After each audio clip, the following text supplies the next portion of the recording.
You know, history records the constant process of changing the world. And in the last century, what the world thought of as impossible has repeatedly become reality in a way of life. And more times than not, it's been taken for granted. In my lifetime, I've seen the world change dramatically. In the past 5 years, there's been more world-changing advances created than there were in the last 1,000 years before that. You know, think about the last century. Edison and the electric light bulb lighting the world and then giving rise to electric power generation everywhere. To an affordable automobile in every household, giving rise to roads and gas stations. The telegraph, to telephones, to cell phones, to smartphones in every hand. Computers more powerful than mainframes in every house. Global connection in real time over the internet and web. And all the knowledge in the world at our fingertips with Google. And everyone being connected through social media and more powerful than traditional TV and news. And with online shopping disrupting and replacing brick and mortar. At the time of conception and birth, they all seem like science fiction and from outer space. You know, my motto has always been dream and think big, as you'll never be bigger than your thoughts and dreams. And I've always been a dreamer and a visionary with forward-looking thinking that is often before its time and way out there. I see what is possible when others see it as impossible. And my thinking in life mission really reflects the words of George Bernard Shaw. There are those that look at things the way they are and ask why. And I dream of things that never were and ask why not. Now, whether it be reinventing direct sales with binary marketing and the MPCP, or the steps along the way in its evolution, such as requirements, BV and IBV, the GMTSS, people thought I was crazy. I was viewed as way out there. You know, most UFOs and the world think that I am crazy. Or maybe I'm from outer space. At least that's what they think at first. And it's not until it's done and realized as a way of life do they accept it as great. The response I get is, oh, here he goes again. He's lost his mind and has gone out into orbit. Come on, down to earth, JR. You know, it's really the way one thinks that is truly space age or from outer space. You see, we're what some would call a disruptor. Now, a disruptor is a company or a person that changes the traditional way an industry operates, especially in a very effective and better way. Certainly, that was the case when we created the binary system and the MPCP, creating a new paradigm never possible before. Its power and the benefits of the revolutionary tracking system have yet to be fully recognized or utilized. And now the shopping annuity is a culmination of that, and the concept allows us and average people to create our own economy.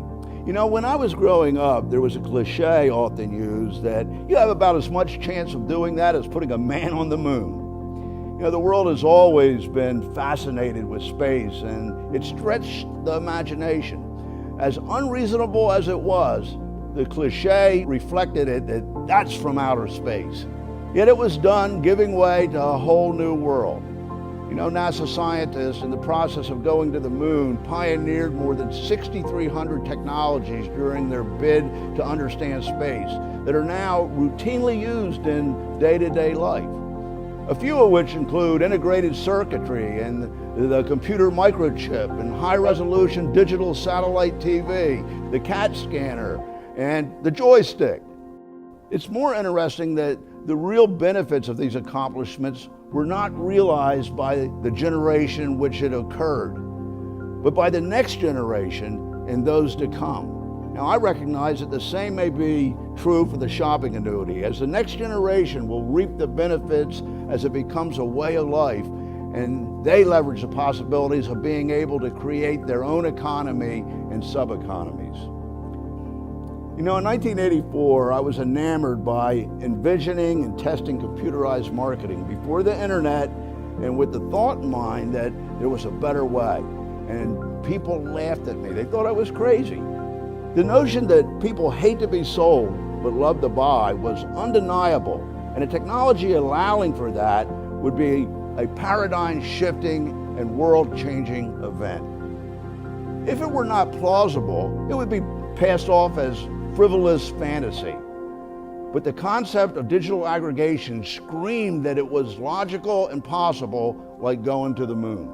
To me, it was simple. If you knew what everybody wanted to buy, you could identify the commonalities and find or make the product, add value to it at a better price, eliminate inventory, advertising, logistics, and provide it to each individual that wanted it, while treating each individual differently, where they could buy whatever they wanted differently as well. 3 decades have passed, and the technologies and systems are in my hands to make that a reality today. The genesis of Market America is a simple thought that we became possessed by, and that which transforms into possible world-changing concepts. There were many reasons motivating the goal of going to outer space and to the moon for America and President Kennedy that are unimportant in hindsight, but it was not solely to go to the moon for the sake of it. On May 25th, 1961, President John F. Kennedy came from outer space and, at the risk of unparalleled global embarrassment, proclaimed in his speech before a joint session of Congress that in this decade we will put a man on the moon. Simply preposterous and crazy. But it was not without reason and logic. He consulted with and hired the greatest scientist of the time, Wernher von Braun, who he asked if it was possible to put a man on the moon and what it would take to do it. His answer was yes, it was possible, and 5 words as to what it took: the will to do it.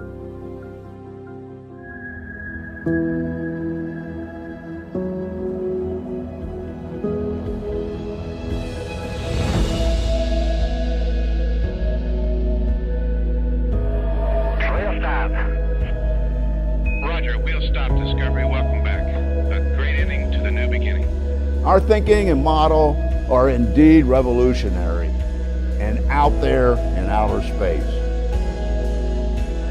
But it's an idea whose time has come, and we are bringing from outer space to Earth to change the world. The next generation will make it a way of life, and again will probably be taken for granted. The residual income from spending and shopping for average people will be a way of life and our legacy as we create our own economies and change the world. We are bringing it from outer space to Earth right now. The shopping annuity has landed.